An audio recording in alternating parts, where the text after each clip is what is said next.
বিহারে একটা মন্দির আছে, সিটি মন্দির, ওখানে এসে দেখো পুজো দিলাম। ভেতরে ফটো তোলা যাবে না, এই দেখো দেখো পুজো হচ্ছে।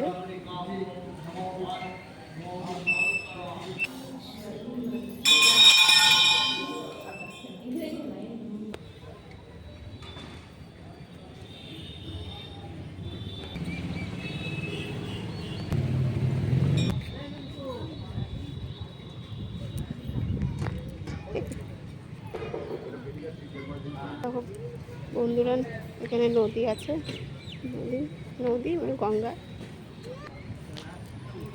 দেখো নামছি,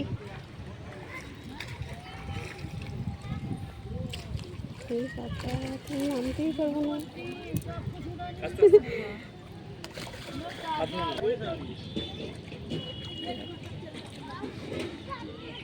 পুরো হরিদ্বারের ইসের মতন রয়েছে, শুরু হয়ে গেছে তোর ইসে তো করে দিওয়ালির সময়।